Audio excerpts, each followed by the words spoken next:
Hi everyone, my name is Ferdinand and welcome to my channel. This is my first video, and as you can see on the title, it really talks about, after graduation, what do you do next, and just really share my personal experience and being able to kind of like help other people who are sort of in the same process and not having to go through what I went through, and just give a little bit of advice, before they graduated. And I think my experience, let me just start off with, so I did art and festival management for 3 years. It's a 3-year course. And it's important that when you're at uni, it's important that you use the facilities that have been given to you.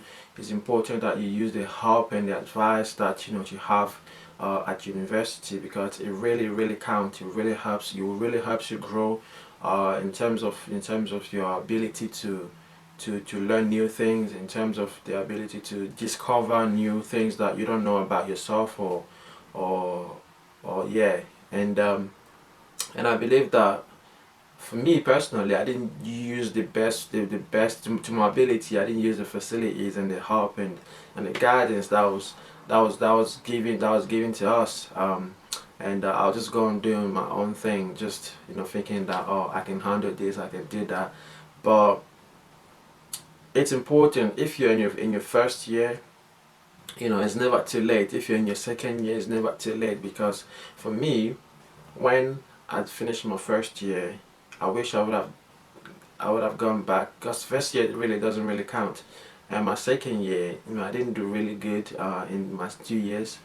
In my third year, I try my best, but why should I leave it till last minute? But anyway, that will be another video that I'll be doing. But today I really want to talk about, okay, you finish university, so what's next? A lot of people will say, oh well, I'll go and look for a job. And also, why does it take, why does it always takes longer for a lot of people to get a job? And I think from my personal experience, some people are, know what they're doing, and they go into jobs straight away. And some of us, there are certain things that we might not know about, the working industry or the business world. And it all goes down to, making sure that your CV, because that's the most important thing, to if you want to apply for a job. That's the most important things that employers ask for. If you want to know about you, the skill set, your your the experience that you have. And really, I think for me now, I discovered that, after university, I've applied for so many jobs, and not even once, I've been called for an interview, or and I start getting worried, because I didn't know whether it's because I'm not qualified enough, or is it because of the way I've read my CV, the structure of my CV, like what it is. Like, I've applied for so many, like 100 jobs, and I haven't got an interview. So what I did is, last week I went to a career fair. A career fair is basically, it's like a hub where there's a lot of like companies and a lot of businesses, talking about the vacancy, or talking about their services. And I went there just to find out if there's anything for me, something that I can apply for. But it was interesting, because when I went there, the industry that I want to work in, um, none of those businesses were there. None of those companies were there. So there was this business. They write, like, they are CV professional writers. And I went up to them and just talked to them and said, look, I've got my CV, and I think I'm having a little bit of issue, because time to time I've applied for so many jobs, and I don't know exactly what is the issue really. But I kind of have a feeling that it might have something to do with my CV. And I just asked them, please, can you check whether my CV is the issue, or what, or is that something that I need to pay more attention to? And he looked at, bear in mind that they are professional, like CV writers. They write CV every single day. They check CV every single day. And he looked at my CV, and then he points out, a few things, if not a few things, quite a few things. And that's when I realized that, wait, actually my CV is not at its best. Like I still need to work on my CV compared to the ones that he showed me, because he had a sample of other CVs, and I looked at those CV and I looked at mine, and it doesn't match. Like the structure of my CV, they are not on point, and really I used other people's online CV. I used other people's online CV to try to match it with mine, and I kind of guess that not everything that you find online is useful. Not everything, because you got to be careful. And basically, and then I talked to them. I said, look, the guy told me that your CV is looking 5 out of 10, and I'm like, what?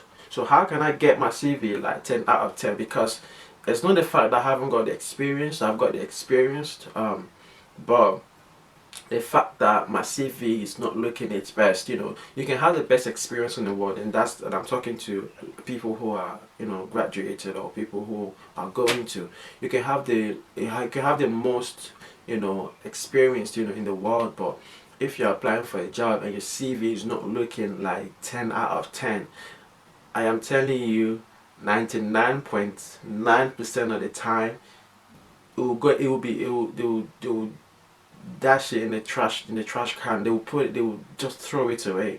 So I think my advice to a lot of people is, if you're at university, if you're still currently a student, take your CV and go to a career advisor or something. Like, I'm sure they have it at your university, and find out about how you can improve your CV and your cover letter. And I think it's very important, because when you're at uni, you're still in education. You have those services, you have those offers for free. And for me, I had to pay for it. I had to pay for the guy. I had to pay £80 for the guy to help me with it.